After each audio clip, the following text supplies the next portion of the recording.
Before we begin, viewer discretion is strongly advised. The following is for educational and entertainment purposes only. This is the verbatim federal courtroom testimony of the Sean Diddy Combs trial as reported by Inner City Press. The moment finally arrived. After months of speculation, court documents, and mounting public pressure, Sean Jay-Z Carter stepped into the courtroom, not as a mogul, not as an icon, but as a man defending himself against disturbing allegations and as a defendant for Diddy. With Diddy's world unraveling and freak-off parties now a part of sworn testimonies, Jay-Z was dragged into the storm by association. His name was attached to rooms he denied entering, events he claimed never happened, and victims he insists he never met. But how would he defend himself in front of the jury, the media, and the culture? What would he say when the whole world was watching? This is the moment Jay-Z testified. The courtroom had just settled after a long morning of legal back and forths. The prosecution was preparing to reintroduce evidence linked to Cassie Ventura's testimony. Diddy's lawyers shuffled papers, half bored and overly confident. That's when the doors opened. Not quietly, not with warning, but deliberately. The way you walk into a room knowing the truth is finally about to catch up with the people who've been trying to outrun it. Jay-Z entered wearing a midnight navy suit, tailored so sharply it might as well have been armor. He didn't look left. He didn't nod. No entourage. No Beyoncé. No Rock Nation team. Just him.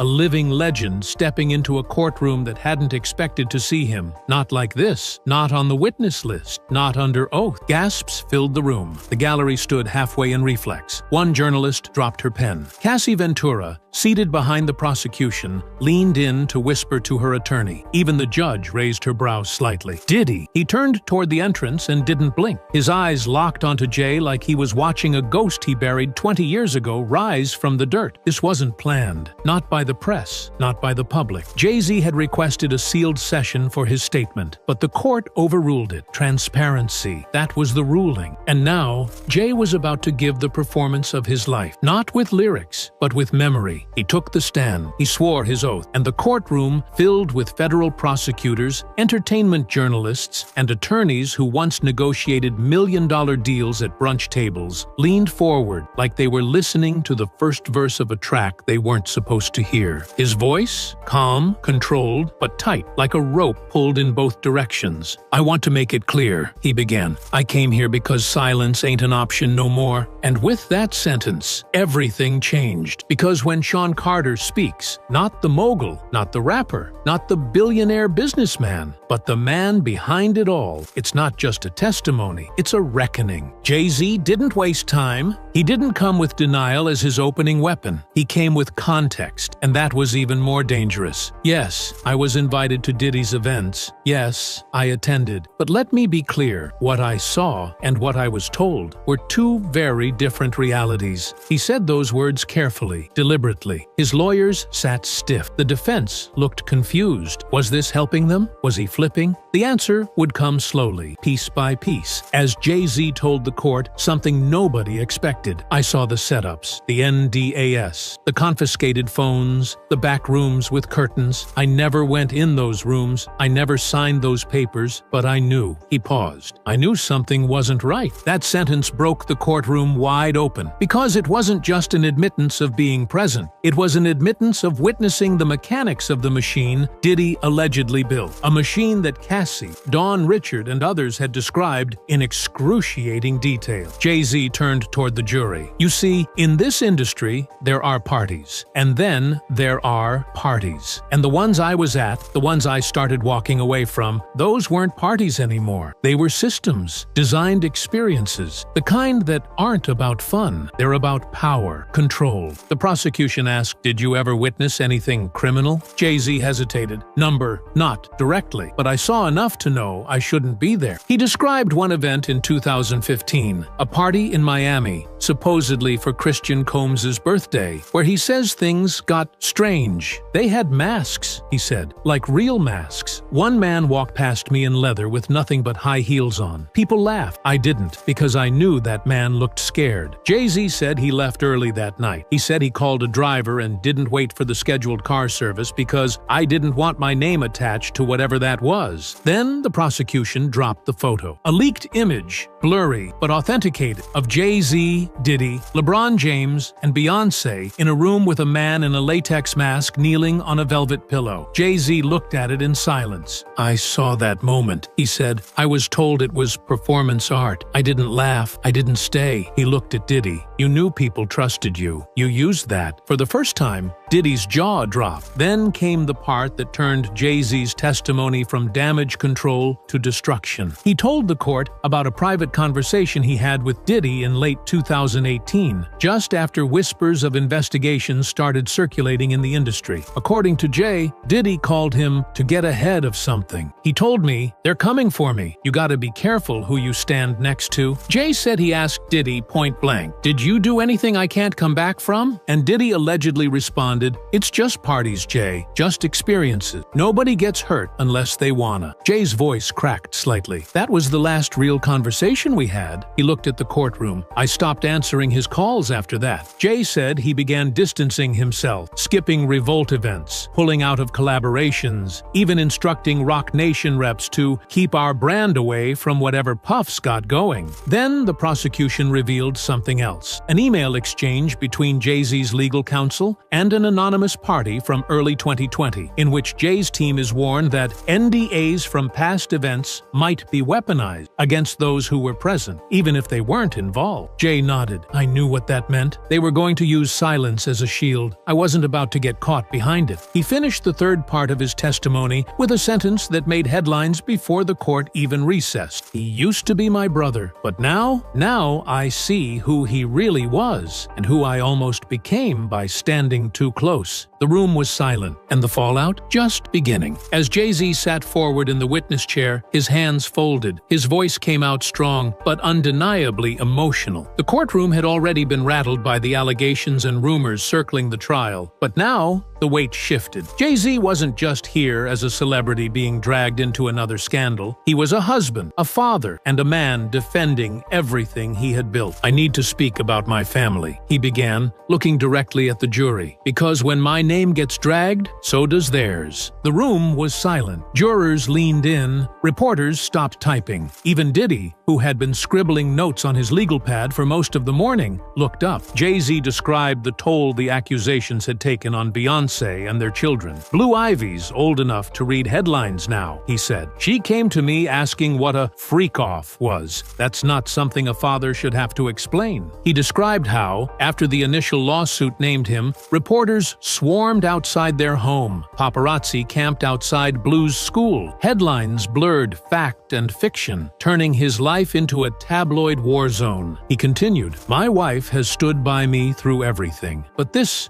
was different. This wasn't business drama or career competition. This was a nuclear bomb dropped on our family. And the worst part? It was all based on a lie." He then turned to the specific claim that he and Beyoncé attended the alleged Miami freak-off in 2015. Jay-Z reached into a folder and pulled out flight records. "On the night in question, we were in Paris," he said. "It was our anniversary. We stayed at Hotel Plaza Athénée. I've included the hotel receipt, photographs, video timestamps, and multiple eyewitness accounts. We weren't there." The prosecution reviewed the material. The judge asked the clerk to confirm the dates. Everything checked out. Jay-Z had receipts, literally, but he didn't stop there. He called out the culture of clickbait and unverified gossip that had allowed these rumors to thrive. "When did we stop demanding proof?" he asked the room. "When did accusation become conviction?" He emphasized that his reputation wasn't just his own. It was tied to his wife's, his children's, his entire legacy. "I've spent decades building something clean, something that lifts our community, and in a single headline, that gets smeared with no evidence?" Beyoncé was mentioned several times, but Jay-Z was careful. He didn't lean on her fame or status. He spoke of her as a mother, a woman blindsided by allegations she had no part in. "I came here to defend truth," he said, "and to make sure no one, not even a billionaire, gets away with burying people in lies." Jay-Z's composure never cracked, but his voice took on a sharper edge as he addressed the next major claim,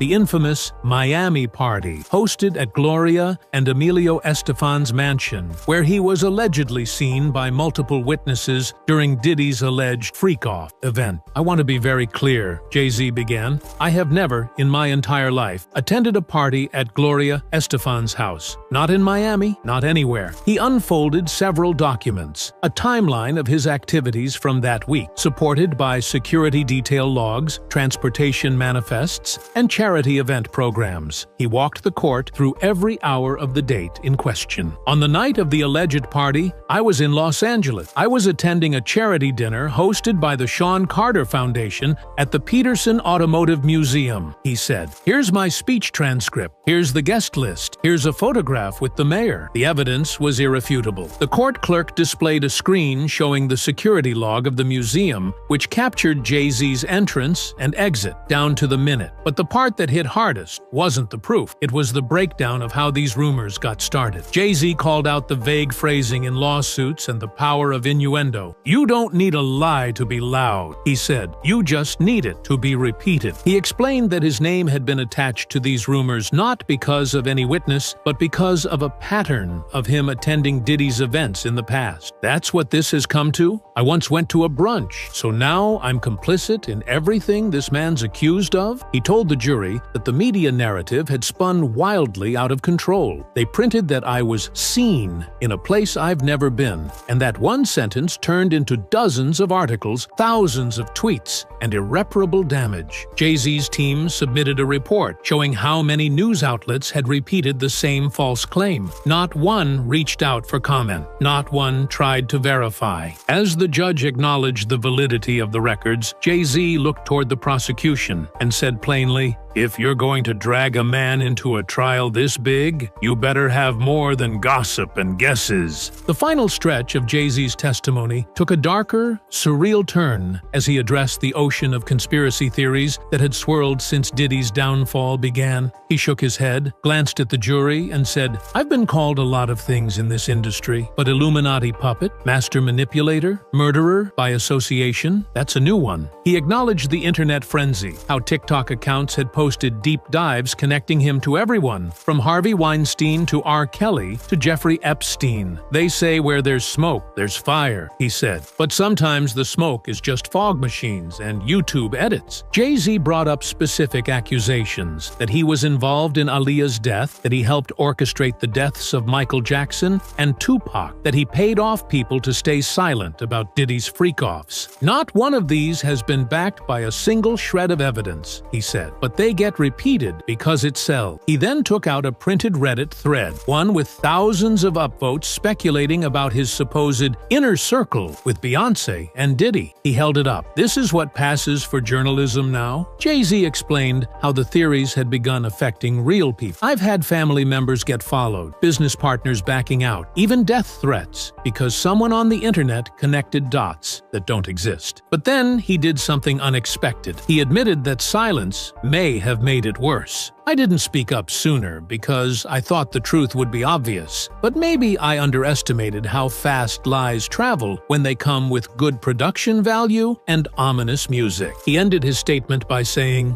"I'm not asking you to like me. I'm asking you to listen, to think, to demand proof, because if we don't draw the line here today, then none of us are safe from what comes next." Jay-Z sat back, his testimony complete. In a courtroom where whispers had become headlines, his voice had just redrawn the battle lines. As Jay-Z finished his direct testimony and the room settled into a tense hush, the lead prosecutor stood. His name had been whispered for days. An aggressive federal litigator known for shaking even the most polished celebrities. He adjusted his glasses and looked straight at Jay-Z, who remained poised but visibly alert. "Mr. Carter," the prosecutor began, "you say you were never at Gloria Estefan's house. You've provided logs, photos, timestamps. That's all compelling." Jay-Z nodded slowly. "Because it's the truth. But," the prosecutor continued, pacing slightly, "you have, by your own admission, attended Diddy-hosted events in the past. High-profile ones, brunches, fundraisers, award parties." "Yes," Jay-Z said carefully. "Public events, industry events. Nothing like what's being described here." The prosecutor paused, then leaned in. "Did you ever witness anything inappropriate at any of those events?" Jay-Z hesitated. "Not for long, but enough for everyone to notice. "No," he said finally. "I saw celebrities networking, music playing, the usual. And you never saw Cassie Ventura at one of these events? Or any behavior that made you uncomfortable?" Jay-Z's jaw tightened. Cassie was often present. She was Diddy's partner. But I never saw her in distress. And I certainly never saw the things she's described in her testimony. The prosecutor shifted gears. "So, when you hear now what she's claimed, about coercion, about abuse, about the so-called freak-offs, you're saying you're completely blindsided?" "I'm saying I didn't see it," Jay-Z replied firmly. "And if I had, I wouldn't have stayed quiet." The prosecutor nodded. "That's what Russell Simmons said too." The room gasped. Jay-Z blinked, his poker face breaking for a half-second. "Objection!" Jay-Z's attorney barked. The judge sustained it, but the implication lingered in the air. The prosecutor continued, pushing the idea that Jay-Z's proximity to Diddy gave him access to more than just music industry clout. He floated the possibility that Jay-Z knew more than he was admitting, but without direct evidence. It was all strategy. The jury watched, some skeptical, others sympathetic. Jay-Z's final response before stepping down cut through the tension. "I'm not here to protect Diddy. I'm here to protect my name. And if I was part of that world, if I even suspected it, I wouldn't be testifying. I'd be on trial." As Jay-Z stepped down from the witness stand, he adjusted his suit jacket, briefly glancing toward the gallery where Beyoncé was not seated, but her absence felt present in every stare. He exited through the side door, escorted by security, but the courtroom remained buzzing. Murmurs, headshakes, and gasps, some in disbelief, others in vindication. Reporters in the gallery exchanged frantic texts and notes. Social media was already erupting. Headlines flashed, "Jay-Z breaks silence under oath. Jay-Z versus prosecution. Jay-Z defends Beyoncé and family from Diddy ties." There was no waiting for a verdict. The internet had already rendered one. But inside the room, something more complicated was unfolding. The jury remained unreadable. Juror 4, a middle-aged black woman in a beige pantsuit, scribbled steadily in her notepad. Juror 9, a young man with a military haircut, stared at the empty witness chair long after Jay-Z had left it. And the alternate juror, he bit his pen cap in silence, eyebrows furrowed. One spectator, a former bad boy intern, was caught by the sketch artist wiping tears from her eyes. She told a reporter during recess, "He talked like he didn't know, but we saw him at those events. Maybe he didn't see what we saw, or maybe he just looked away." Cassie Ventura remained stone-faced, seated at her attorney's table. She didn't react during Jay-Z's testimony, but when his voice cracked mentioning Blue Ivy, she briefly looked up, not with empathy, more like a question. Was he protecting his family or protecting himself? Even Diddy, stoic throughout much of the trial, showed signs of twitching. He tapped his pen faster. His eyes scanned the room. Jay-Z's denials had hit him too, not as a betrayal, but as a signal. The ship was sinking, and everyone was trying to find a lifeboat. The judge called a short recess, and as the room emptied into the hallway, voices clashed. Some were Team Jay-Z. He showed receipts. He came clean. "What more do you want?" Others weren't buying it. "He's just saving face. He's been part of the system forever." And in the middle stood the truth. Nobody really knew, but everybody had an opinion. Back at Rock Nation headquarters, the mood was tense. Jay-Z's team had released no official statement post-testimony. His attorney, Alex Spiro, offered only a brief quote outside the courthouse. "Mr. Carter testified truthfully and courageously. We stand by his integrity." But the world wasn't waiting for legal summaries. Within 12 hours, every major outlet, from TMZ to the New York Times, had dissected his testimony. Some praised his transparency. Others called it calculated damage control. Beyoncé's name trended globally for 36 hours straight. Her publicist declined to comment. Fans were divided, some fiercely defending her, others questioning how deep the couple's connection to Diddy really went. Meanwhile, the prosecution was regrouping. Jay-Z hadn't shattered their case, but he had complicated it. He had humanized himself, distanced his family, and redirected the spotlight. But in doing so, he raised another issue: the industry's pattern of plausible deniability. The DA's office released a quiet statement. "While Mr. Carter's testimony was significant, our investigation remains ongoing and extends extends beyond any one individual. Translation? This isn't over. And then came the wild card, 50 Cent. Never one to stay quiet, he posted a photo of Jay-Z on the stand with the caption, "Nice performance, but we ain't forgot them brunches, my guy." It went viral instantly. In the days that followed, other celebrities began to reappear. Alicia Keys reposted a quote about truth cutting through silence. Questlove tweeted cryptic emojis. Even Oprah posted a vague story about building from ashes. Jay-Z's reputation had taken a hit, but it hadn't collapsed. His testimony, for better or worse, marked a moment where silence was no longer an option. And in a case full of twists, one truth was clear. The courtroom wasn't just trying Diddy, it was trying an entire era of power, proximity, and protection. Jay-Z had survived the stand, but the real trial, the trial of legacy, was just beginning.